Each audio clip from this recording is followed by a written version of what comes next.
I need to find my purpose now that we have come and gone from the 2 open beta weeks for Diablo 4.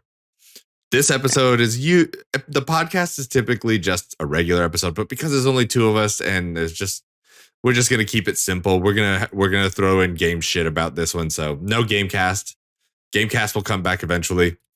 But for now, we'll just keep everything here. But oh my God. Have you not had so much fun playing a Diablo game in so long? Oh my God. You have no idea. Like, I jumped back right into it. Oh, instantly. Yeah. Like, I love how they have the skill sets now. I don't know why. It was different. I enjoy it. Oh, yeah. I definitely think that the way the skill trees work and everything, it moves together in such a way and melds together in such a way that makes it more interesting and more rewarding for experimenting with different things. Like what? We'll cover like all of it, but like the skill tree for sure is like literally one of my favorite things about it. But before we get into the deep weeds and start talking some heavy tech stuff, tell me what your favorite thing about it was besides, unless it was skill trees. A story. Okay, I was excited from the get-go because when they introduced Lilith, I was like, yes, bee's fucking knees. Yeah. And not only that, like, the only reason why I got so into it is because, like, I would read almost everything they would say about Lilith and just everything in general. Oh, yeah. And, like, there was this tunnel. I'm bad with names, but there was this tunnel where basically it was telling the story briefly. And I was just like, yes. I think I remember that tunnel. I remember that section. I don't know if it was a tunnel for me, but I remember that section where it are you talking about where it like went over like their backstory and Lilith and Arius and everything? Yes, yes. And then the first son. Yeah. Oh yeah. Bro, I was eating that up. They've talked about Rathma for like ever in like every Diablo game. As soon as they mentioned Rathma in this one, I was just like, Necromancer dude. Yeah, I know him, the first Necromancer. No, but not only that, in Diablo 3, they introduced the Necromancer character. And so to bring it into this one, I was like, it was supposed to, I guess. To be fair, there was a Necromancer in Diablo 2. Oh, I don't. Sorry. No, you're good. No, you're fine. I just wanted to let you know. But actually, but you're right. Like the Necromancer, it has been ever since Diablo 2. It has been a core class. To be fair, it came as DLC for Diablo 3, but it still sits as one of the most played and most like wanted classes. Like I was sad when they kicked the Druid and made us wait a whole fucking game for it. But excuse me. But yes, the story is so good, and they are at it. It feels like it tells. You get me? Like it doesn't just drag you along. And yeah, sure, there are parts that aren't cutscenes or set up certain ways that feel very Diablo-like, which it encourages people for on their second, third, fourth playthrough to skip through everything. Like when I went back on the second weekend to play Druid and try it out, I skipped through all the things because I sat through it the first time. And it was still fresh after a week. So the story itself, though, is still like engrossing. It's actually interesting. There's things happening. There's like transitions into scenes, and they're thinking of clever ways. Like when you go into that chapel and they let the blood petals kind of flutter down in front of the screen. Yes. And then it just switches instantly right into that CGI. Yeah, CGI cinematic. And it's beautiful. As always, Blizzard's just so good at doing that. It looks amazing. Oh, yeah. It is. So the artwork is like, you have no idea how beyond like the littlest detail is just so clear and crisp. Like it's a good game. Oh, but yeah. I play on PlayStation 4 and it's still such a good fucking game. Interesting. You played it on PS4?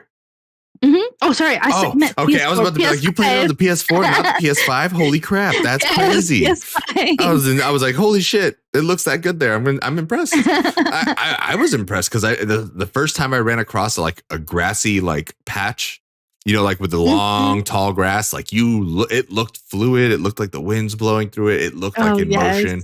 It just looked really good.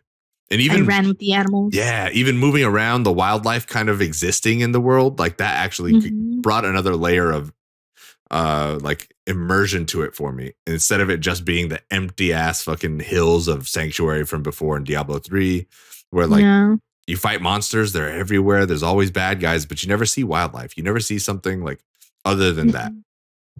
And having to my next point, one of the things I really liked about this is the open world setting. Having that makes it feel very, very like connected together. Like you get little settlements, smaller like villages, huts, cities, something in the area around these bigger, larger hub towns. And we only had access to the first art, or not even just the first act, or was it the first chapter of the first act? I don't remember.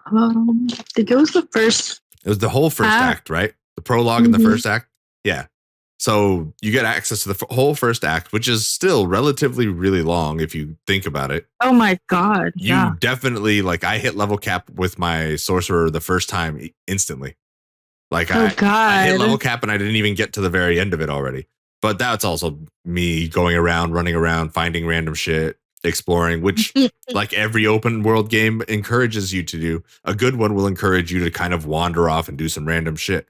This game is actually really good at doing that part where it makes you feel like you want to explore these random narrow paths that go somewhere that aren't on the direction of your current quest.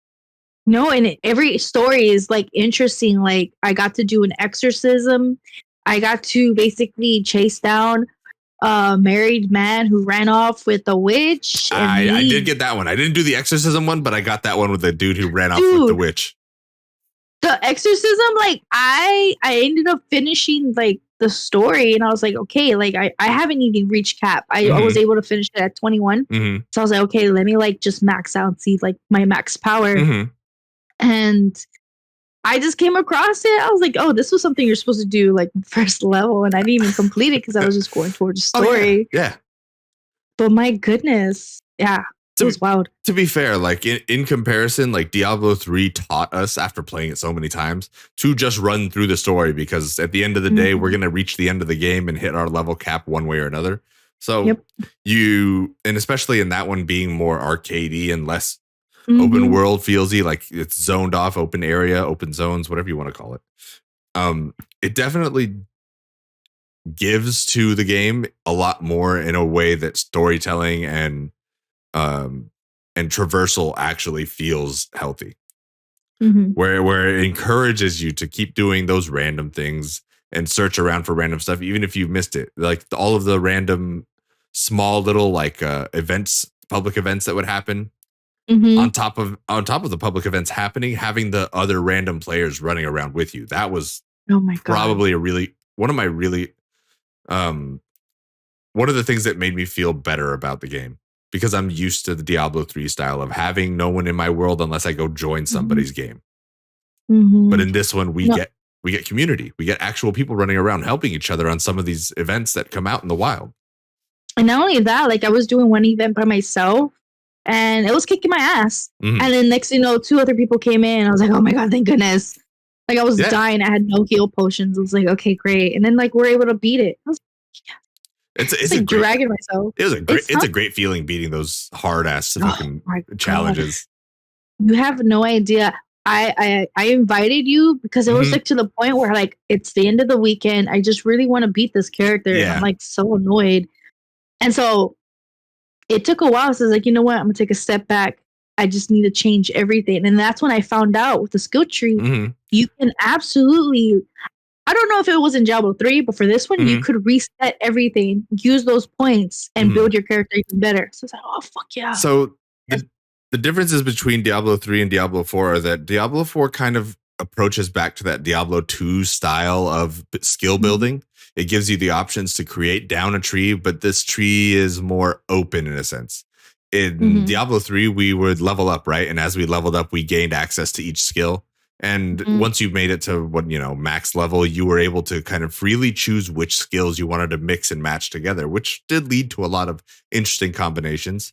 This, though, gives you that feeling of I'm building my character because you're using these skill points you earn each level to build up each skill.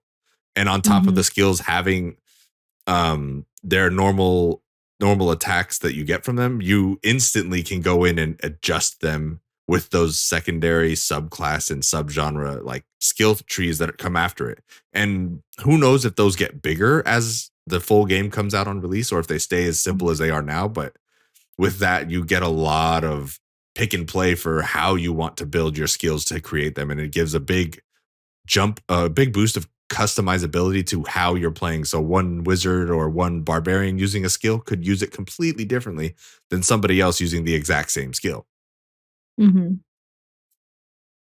Plus the refunding, and it feels a lot better to be able to pick the skills like that.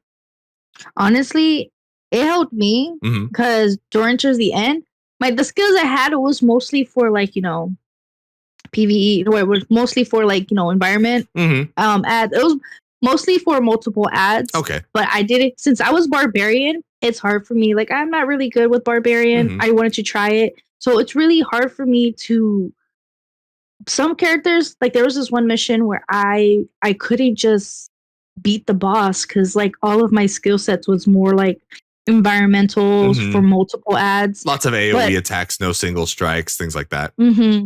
So I had to switch up what I had to do, and I was able, within 30 minutes or less, I was able to finally beat this boss, and I was just oh my god, it was the last thing I needed to do for that day, just to proceed further. And it was honestly a big relief because I was literally stuck to the point where it's I'm about to give up because I'm tired, but I'm gonna try one more thing, and it kicked ass. It was really good. How did the barbarian feel? Did you ever build a barbarian class in Diablo 3?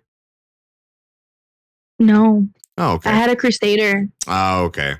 Yeah, so I was crusader, and last one I was crusader. Fuck, I can't remember. I just know dagger. What's it? The rogue? Yeah, rogue. Or it was demon hunter. I think in the last one they called him. Was demon it? hunters. Yeah, it was. Yeah, it was a demon hunter, and then my last one was necromancer because I bought it, and so I was like, okay, let me try this out. So definitely for the start of Diablo 4, if it's possible, because I know it was locked. I want to start with my necromancer. Oh, for sure. From what I'm told, or from what we know of the game as we've been given information, everything, unfortunately, will reset when the game releases, which, bit of a mixed bag on that. But, for an open beta, it's understandable that you wouldn't want to give that many people that much of a head start. Oh my God. I can understand the arguments of why am I doing it if not for keeping that progress? But it's all about finding the errors in the game. And I reported a couple. I had some on my own when I played. I had little things here and there, like getting stuck in a dungeon with this. Did you ever feel the lag in the game? You would enter somewhere and you'd try to attack, you'd be swiping, you wouldn't see the animation, but you'd run around and then run back to the place you were standing and then all of a sudden see your attacks going a minute or two later. No, but I had one where basically there was no ads in the room. So I'm just okay. I keep moving forward and I come back and there was nothing but ads in the room. I'm what the fuck? Did y'all respawn? Interesting. Yeah, it sucked because it was a little bit of a game breaker because I got stuck in that dungeon. I couldn't exit. I couldn't leave. I had to close my game out and then go back. Luckily, the game does a really good job of saving where you were last. Its autosaves are pretty much on point, I want to say. I don't even notice when the autosave is happening, to be fair. I don't see the icon. And it just happened. I guess once it happens when you move to a certain location. I think so. I think it might just do it as a before you start this section, because I did start right back at the entrance of that dungeon. But other than that, there really wasn't much. I dealt with a little bit of lag over the weekend, especially over last weekend when I played. I definitely felt a lot of lag when I was playing online, but it's server problems. It's early. That's hopefully things they'll clean up before they reach full release. But I guarantee you, day one, you're going to be able to go right into the necromancer. I'm still torn because as I played the wizard or the sorcerer, I was I remembered why I like sorcerers. I was this is really cool. I'm enjoying it. And then I tried the druid and I was damn, the druid's really cool. Druid is so cool. You get the shapeshift into a werewolf or a werebear, and it's basically a skill you can pick right from the beginning. It's super fun. So, nice. So it's a tough choice, and because I honestly want to build a barbarian too. I know I'm gonna, as soon as it releases, it's gonna be a really hard pick because it releases, I believe, 2 days after Street Fighter 6 does. So two of my favorite games of all time releasing at the same time is never a good thing for me because it's either one, I don't get sleep, or two, I don't play a lot of one of them. And I want to play a lot of both of them. I know. I think I'm just gonna play. I'm basically just focused on. I was focused on Diablo and what is this game called? I forget a lot. Which one? Oh no, that's fine. That's all right. Hogwarts Legacy. You already have Hogwarts Legacy. I know, but I play. I haven't beaten it. I like to explore. I like to fuck around. We're gonna circle right back around to Hogwarts Legacy and how your time with it's going right now, but close out a little bit more on the Diablo stuff. What are some stuff that you want to see? Like, are there things that you want to see more of? What are your expectations for the full release once this game is actually out and we've got it in our hands? I think it's going to be, honestly, I've been rooting for this game since day one. I just can't wait for the story. Basically, what already it showed was more interesting than all of the main campaign for Diablo 3. Yeah. Diablo 3 was like, okay, cool, because it was my first like real me running through it. Not just like, hey, my brother, like, play this character for me. Just, like, I'm me not knowing what the hell I'm doing. Diablo 4 I even talk is literally like the one I've been excited for, and I'm more invested because playing 3, my friends been dragging, like, I'm gonna say dragging, it's not like helping me. They were dragging me through all these levels and I wasn't getting a grasp. I was getting like a hang of it, but not a full grasp. Me being like, you just come join me. Just follow me around. You'll get up to the high level. We'll be able to do all the end game stuff right now. Oh my god. And yeah, so Diablo 4, at least the beta, I got a full grasp on what I'm looking into, what I'm looking for, what I need to do. Like, I can't just like fuck it, give up. No, I need to actually build and invest in my character to pass these levels, to go further. But I'm excited more for the story, where it's going to be in the cinematics. Oh yes, you absolutely. have no idea. Lilith looks so good. Looks so good. Spoiler warning: this takes place after Diablo 3, so it is following continuity, but it takes place way after 3. Oh my god! Did you not realize the guy's name that you meet, the hermit? I don't remember. His name is Lorath Nor. Remember who Lorath was? He was that really young disciple at the beginning of the DLC from Diablo 3. And he's now an old ass man. Yes. That's why. No. When I saw that, I was just like, bro, this takes place a long time after Diablo 3. At least a full grown adult's life. It's at least 50 years. I don't know if they've actually released how long, or they've given you like the timelines for it, but I'm sure there's a timeline. It has to be at least 50 years after Diablo 3. You see, that's the type of shit I like. It's just every detail matters. Yeah. And I know they put so much detail into this game. And it is so good. Like, I'm drooling. Like, I'm in love. Well, you won't have to drool for long. As of, 3 days, we'll be down to 2 months until the game releases on 6/6/2023. For those of you who like dungeon crawling and are big fans of Diablo 2, I'm giving this the full recommendation. I think you're going to fucking love Diablo 4. If you weren't that big into 3, if you were super big into 3, if you just like Diablo at all, honestly, you're going to really like this game because it's very addicting. I found myself being stuck playing it the second I started playing, and I knew what I was getting into. I knew what I was going to do the whole way through. I was like, I have the mentality of playing a Diablo game is. So I know I'm going to run around, kill a bunch of shit, and just keep killing shit and run in a circle until I find where I'm supposed to go, and then kill more shit and pick up armor and keep switching these armors, melt the armors, go back, upgrade stuff. Like, I know exactly my runs, and I got into it instantly, and it was like I'd never played a Diablo game before, and it was just addictive as fuck. Oh God. But it was great, and I cannot wait. I can't wait for it to come out. I can't wait. I want to see the story further, the cinematics, the art.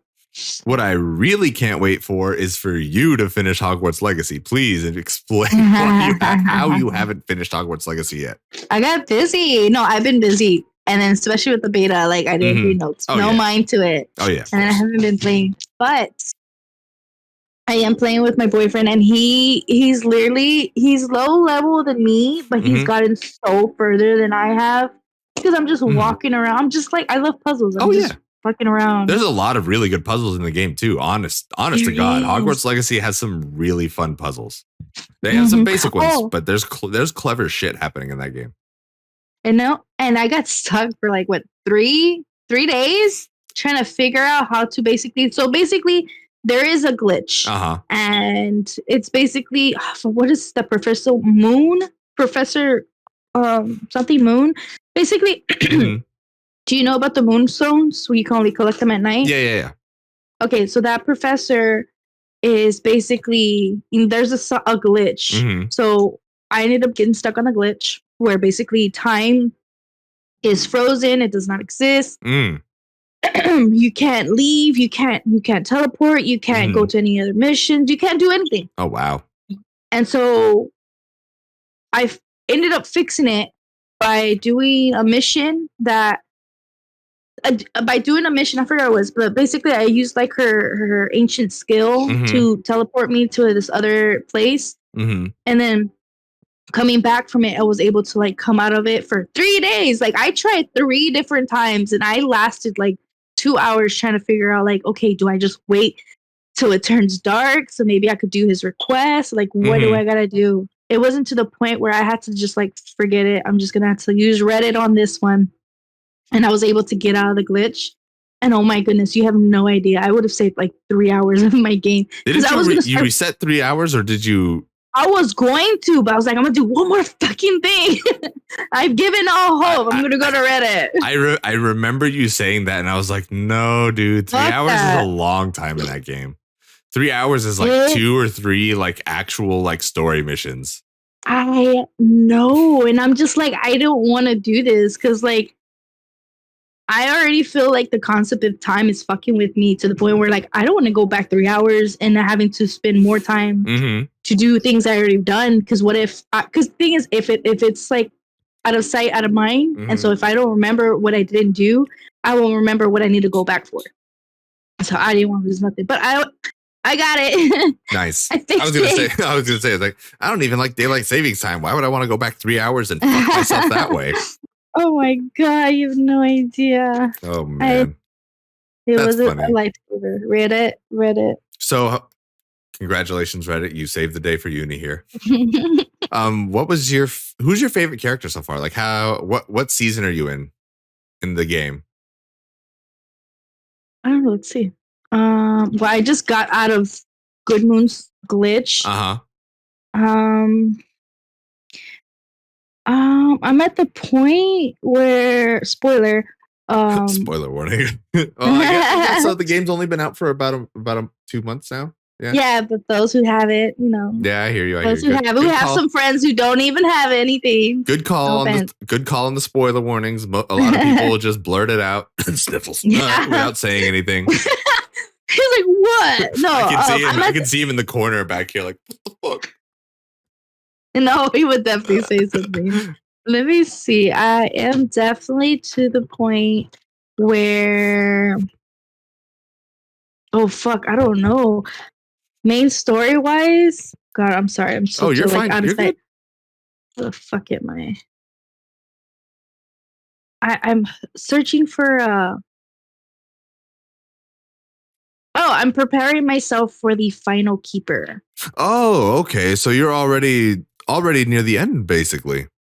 No fucking way.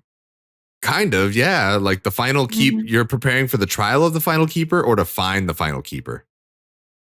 It's a search for the final. Oh, okay. So you're almost there. You got to find the final keeper first. And I gotta you're getting pretty close. I will say that I think that from what I remember, the end, I feel like I kind of breezed through it because I started figuring out everything. I figured out how to like upgrade the cloaks and give myself exactly what I needed. I unlocked all of the traits that I needed. And I just built this like nasty fucking setup where I was like, when I would transform people, I used transfiguration. I'd turn them into a bomb and I'd toss them and it would do like 3 times damage. And it was like, It was bad. Like I was just I basically cheesed all the way through to the end because I abused the hell out of the systems. But I think if you play it like a normal person, it might be a little bit longer. I just know that what should have taken me maybe like 2 hours took me like 30 minutes. Oh my god! I Yeah, literally walked through to the end. It felt bad because I was just like, damn, dude, the end is yeah. supposed to be more epic, and I'm just like not worried at all. Like I had no sense of dread of like feeling like I'm gonna die. Like no, Oh the whole time god, I was like, I'm gonna be fine. I was this is literally like, great. I was brewing Wiggenweld potions like crazy. I was brewing like 8 at a time back in my room. I had 2 of Damn. those large tables, and I had like 2 or 3 small tables on the side. And I'd run in a circle around the table, make the potions, run to the other table, make the potions, come back, collect, and redo it all. Oh my god, you have no idea. I hit a wall where I was just Mm-hmm. like, because you have kind of like the office area, but Yeah. then you have the extended area, Mm-hmm. and it didn't hit me until yesterday, where I was just like, man, fuck this, I'm gonna use the extended area, duh, and I just like started like Oh yeah. multiple rows, Oh kind yeah. of vibe. I Yeah. To be fair, I didn't use the extended area. I thought about it because I saw it and I was just like, what is this room over here for? What the fuck am I supposed to do with it? I didn't think that I could use it as space to do other stuff because I was able to get by with what I had in that little room. I min-maxed the shit out of that out of the room Oh of my requirement. god. I min-maxed the living shit out of it. I can't with little spaces. Like I need like space. Yeah. I don't know. I don't know. I guess it's like with older. It's just No, it makes sense. It's easier to keep organized. It took me a while because the first like few times I built up in the room of requirement, it wasn't the perfect setup. It was like good enough to get me by, and then like it wasn't until towards the end when I had everything and I had all the money and I had all of the like items I needed that I could lay it out correctly. I was able to actually make a good setup and put it around. I even had some of those like hopper pots that make the random potions for you, just chilling on the back wall. Like I got it set up perfectly. And there was only one thing that was unnecessary in that room. And it was the chair that's right next to the podium when you first get the room. I turned that chair into a really, really big chair and I just left it there. And I was just like, that's my chair. I like that chair. And I like it. And that was it. I put all of my like equipment upgrade stuff in one corner and all of my like flowers and stuff in the other corner. And then one of the other corners was just all like big flower pots. And then the last corner was all the potion areas. Oh, nice. I need to see how your room is. Oh, I will go back and find it. I will go back in and show you. I gotta re-download one of these days. It's impressive. Well, because I beat it, and then I was like, I needed space to download other stuff. So the Diablo 4 beta was coming, and I needed space to download that. And then, yeah, I needed space. I even had to delete God of War Ragnarok. I didn't want to do it. Oh god. I beat it already, but I didn't. I wanted to go back and platinum it, and I was just like, I have so much stuff to do. I can't fucking do it. I was like, I'll take a bite on this one and say fuck it. Yeah, that's pretty much what I want to do with the games I have existing right now. Like, I think I finally. It was stupid. I don't know why I didn't do it when I was playing it, but with Destiny, I already finished. All I had to do. All I absolutely had to. No, yeah, turn it on to my wizard subclass. It's like boom. Yeah. Oh, I have everything. I was gonna say, I remember when I got the platinum for it, I was just like, cool. It took me forever, but I got it. And then I stopped playing, and now Jack got me like super back into it, and I'm actually enjoying it. I'm not gonna lie, like it does feel better, and I think I actually appreciate how they're doing their armor system now. I didn't have to check it out. I wasn't satisfied with how you could upgrade armor before. Original D2 stuff. The way that they have the armor system work now, it actually makes a little bit more sense in terms of how you build up your classes and how you build up your stats. And even the subclasses has been like fully reworked. They've changed. Oh, nice. Like, okay, so here, you're gonna fucking trip out on this. So you remember, let me just get on. You remember how the warlock, the Sunbreaker, the Dawnbreaker subclass, its melees were like if you hit them, it turns them radiant, and it was both of the melees were just punch things. So now instead of it just being a punch, one of them is this thing where the wizard like floats his hand out like this, like swipes the air, and then creates 3 like moving waves of like solar energy that fly forward. It's super fucking cool looking. And then also it's his other melee is a snap. So he goes full on like Roy Mustang, Full Metal Alchemist, and snaps his fingers. And you just see these 5 little balls of like solar energy float out forwards, and it just creates these crazy large explosions. I'm just like, oh, why don't I want to play solar right now? I'm having too much fun with all these other classes. This is ridiculous. This is too much. Oh, I fucking love solar. I got hit with like not 10 years, obviously. I got hit with like, I want to say like 45 years worth of like content that I didn't know existed. It's insane. I came back and I started up on Beyond Light because we got it for free, and I was like, I'm gonna get through this. Do you still have a stick or no? Which stick? Like each class has a stick. I don't know. I think they stopped that. I think that was like a story mode kind of. I think that was like a hidden light or something fell. I think that was fuck. I don't know which DLC, but basically you get a stick. Every subclass like got like a fighting stick. Oh, like everyone had a special like specific melee weapon or whatever. Mm-hmm. Kind of. I mean, it kind of still is, because when you do bust your Sunbreak ult, you still have the sword, and it shoots out those homing like arcs. And then the hunter still has the arc staff thing, but they changed it. They changed it now too. Like I'm not shitting you. Like all the classes have been reworked in some way to make them wholly unique to what they were. Like it makes them different. There's different ways of customizing each class to change it. So now you have these things called aspects, which change, which you can equip, and they change how your melees affect each other, how your melees affect the enemies, what happens when your melee destroys someone, or how your grenades work and what changes about them. If like for a Void Warlock, you can still do the charge grenade thing, but there's also other ones where like I can't remember right now. Or here for the what's it called? For the Thunder Call, when an Arc Warlock uses thunder or uses his little pit thing. I can't remember what it's called right now. When you use your little stasis light or your little pool of light, you can turn it turns into like this electric like snake eel thing that pops its head out, and it spits like a Hydra from Diablo. It spits little things at people. It's super fucking neat. Like each class, and I've only been trying to get through the Warlock stuff. I don't even know what the fucking Hunter or the Titan even look like anymore. Like, oh my god, I've got so much to get through on that game, and Jack's already telling me that fucking the new DLC that just came out is on sale for like $33, and I'm just like, wow. I saw that. I was like, well, I guess I have to fucking buy it. It's still $15 off. Might as well. Oh god, I've been there. Yeah, because I believe it's $50 for the whole thing. But if I can pay less than 15, no, actually it's less because it's 33. It's low. Sorry, I put on Destiny. I was wondering. I was like, what are you looking at? Oh, you know what? You want to know what the shittiest thing about playing it after so long was? What? Was I came back in and it instantly kicked me into the brand new campaign. And I instantly got spoilers for everything that happened before. And I was like, bro, no. And so I like had to skip all the cutscenes. And as soon as I got in the mission, I exited the mission. And I was like, fuck, I just learned something I shouldn't have known. I know that I'm going to remember this, and now I'm going to know it the whole time through, and it's going to break the surprises for me. Shit.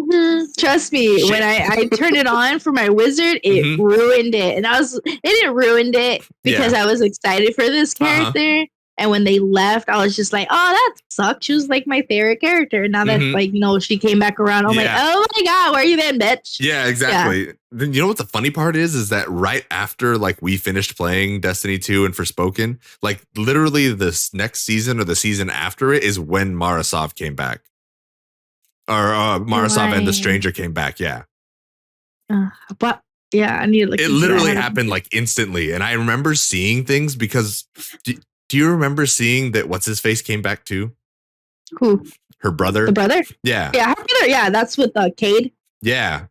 Yeah, that's what that whole Cade incident. Yeah, exactly. And everyone was just like, what the fuck? Yeah, I remember that. And I was just like, what the fuck is going on? And so I kept like keeping up with it just lore wise for a little while. And I was like, holy crap, dude. They're like totally trying to revitalize this story and change it. And he was all like, say hi to your sister for me. Yeah. Oh, he was mad. Oh man. That shit was crazy. Oh man. That was wild. Yeah. And now again, I jumped right back into it. Like I felt like picking up a bike, man. Mm-hmm. I literally hopped into Gambit and it was just all on, dude. I've been murdering kids. I feel so bad. You know how like we used to let Brooks jump over to the other side to kill people? I've been doing it because most of the people I've been playing with just don't jump over to the other side. So I'm like, I'll go. I've got a pulse rifle. I'll do it. I'll be fine. I go over and I'm just killing these kids, these poor kids with a new exotic I got from beating the Beyond Light campaign. And I was just like, damn, dude, pulse rifles fucking rule. Oh, fuck yeah. But it's great. Honestly. I love the bad juju just for the aesthetics. I literally had that still equipped when I logged in. So like it was what I was using at first for like the whole Beyond Light campaign, because exotics you can continuously level up. They don't have a level cap. Right. So no matter what gun you have, as long as you have an exotic, you can use it, even legacy exotics. It's only the legacy regular items that are capped off at their like 1080 or something like that. And it sucks a little bit because it's like the not risk runner. What was it called? That old Gambit one that we get from doing Gambit, the auto rifle. I don't know. I didn't do Gambit as much. I can't remember the name. It was like my favorite, like assault rifle. It was super good. It had Rampage and Breakneck on it. It was just beautiful. As soon as you like got all the kills, your gun was basically just shooting out like a little mini machine gun. God. But it was super fun, and it's sad to let it go, but I had to, and I just deleted it. I was like, I might as well get my shards for it. If it's only going to stay at 1600, it's just going to stay in your locker. And I own it already, so I can always just rebuild it. Yeah, so it's not that's like true. It's not like it's gone forever in that sense. It's just like I don't need it to take up the space. I went into my vault. I still got like 200 things in there. Oh my god, my vault so many freaking exotics. I'm just like, what the fuck, man? What was wrong with us, Uni? We were fucking addicted to this game. Yeah, this game was like the bee's knees, man. Oh, seriously. Like it was it. I'm trying to get some more people to like join up, because I know Jack got his other friends, Boo Bear and Chrono, to start playing with him. And this other person, I can't remember their name. I feel really bad because they were really cool and I liked them. I thought they were really, really fun. But they Kush Scott or something like that. And they are all playing. So we have 5 people. We just need another person so we can start doing a raid. Nice. I need to find that last person. I need to do a raid. I have been too far away from doing a Destiny raid. It's so much fun and so stressful, but it's just the best. Oh my god. Yeah, it was stressful because not only how hard it was, you had 6 different people, like just 6 different people trying to micromanage everybody. No, you're supposed to jump on this and then shoot that. You're supposed to press X and square at the same time. And then you're supposed to do a double 360. It's like, what the fuck? No. It's funny, but you know what's cool is that they actually, I believe, if I'm not mistaken, there might be like some type of matchmaking for raids now. If not for raids, for the 6-person dungeons. For sure, the 6-person dungeons have matchmaking for them. Oh, that's what I was excited for, because I saw dungeons? That. Yeah. I still haven't done one. I need to see what it's like. I haven't even done a Nightfall because I've been trying to work my light level back up. You have to be recommended 1770 for it. 1770, and you start at 1600 right now. I know. So it's like a whole 200 light level. And if you just run through campaign stuff, it's not hard. I went through all of Beyond Light. I got up to like 1750 or 1730. So I'm like almost there. I just need to do some other stuff. I just haven't started Witch Queen because I wanted to play it with somebody. Cool thing for that is they went back to like the good old Halo kind of days, and they were like, you can either do it on normal or you can do it on legendary. And I was just like, I'm gonna do legendary. And then I was like, fuck, this is really fucking hard. It's literally this part that I'm stuck at right now where like 4 or 5 knights come out and just start lasering me with their fire. And I'm just like, dude, help me. Somebody help. That's how I felt in Diablo. I was like, fuck this shit. You go make a potion and like take a walk. Yeah, seriously. I'm gonna go touch grass, guys. I'm sorry. I'll leave now. Oh man. It's been an eventful few weeks. We haven't been able to talk about a lot of video game stuff since we've just been busy with just doing regular ass podcasts. But it was nice to talk about stuff like that today. Yeah. Always good. I always got to bring it back. And we're getting closer and closer to Summer Games Fest and the slowly dying E3. Oh God. I feel so bad. Both Ubisoft and Sega backed out of E3 like within days of each other. Like Ubisoft did it on Tuesday, Sega backed out today. It's a mess, dude. I feel so bad. ESA is just, I don't know if it's maybe something behind the scenes, like we don't know, but as far as I know, like E3 is like definitely taking a dive this year. Where I mean, like last couple years, yeah, it's been okay, but like full on dive, that sucks. I guess they just chill. I feel like they just need to restructure. They need to change their image because now they have a competitor in Summer Games Fest with Jeff Keighley. So like without having something to like take the stage away from the spotlight from them, like it's very hard for them. And there are a multitude of ways they could go about it. They could try and showcase as many like indie developers and really give the light to some of the smaller players. And it, you know, not necessarily just the $5 games you find on Steam, but like those people like that make Kena Bridge of Spirits, or the people who create games like what do you call it? Like Inti Creates, people like, you know, these smaller dev studios that are still indie, not fully up there, but also like not fully, you know, just behind the scenes. Like this is a 2-man job and we created this game in 5 days. It's just like, damn, there's got to be something there, but I don't know what it is. It sounds like you're saying they need to take a step back and just refocus. I think so. I would personally think that they would need to take a year, take that step back and say, hey, we're definitely not doing anything next year. We're going to restructure everything and hopefully that comes out for the best, you know? Unfortunately, that's wishful thinking, and wishful thinking doesn't get much done. But you know what does get stuff done, Uni? What? Clicking a like button or a subscribe button or leaving a comment on a video or even giving us a follow on our many socials and all of the things in between. So, unfortunately, you haven't done that. So I would implore you to go down here at the bottom where that little Linktree link is. Click on the Linktree. Give us a follow. Give us a shout out. Comment something. I don't care what you comment. Just give me a comment. I'll take anything at this point. You can be mad, happy, sad, cheese. Cheese is good.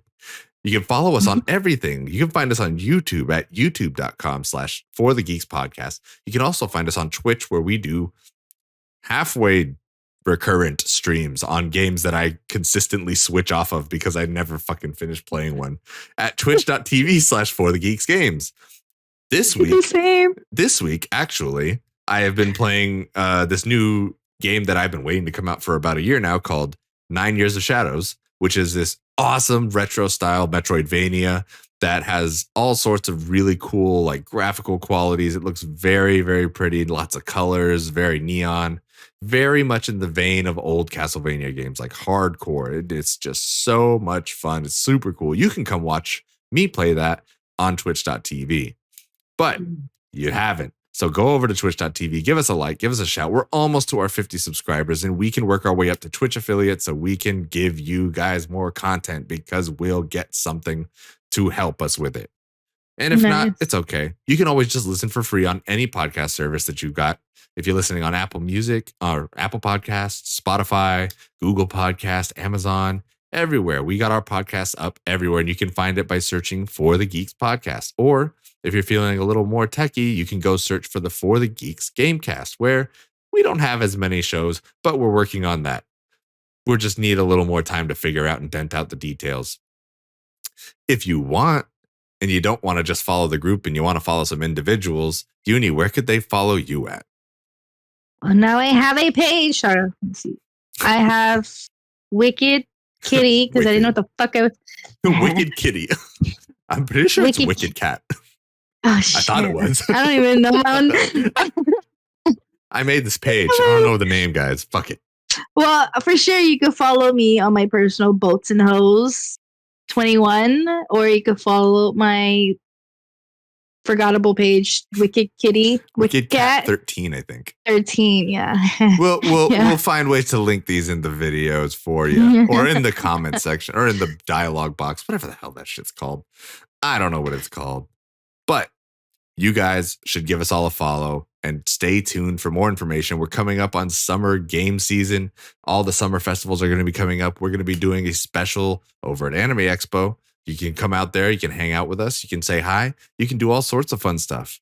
But to do that, you got to follow us. So go on there, click that link tree, follow us on Instagram, follow us on Twitter at For The Geeks with 2 S's, on YouTube, on Twitch, and on podcast services everywhere. Every bit counts. Every little bit of support helps. So please give us a follow, give us a shout, give us anything. I'll take anything.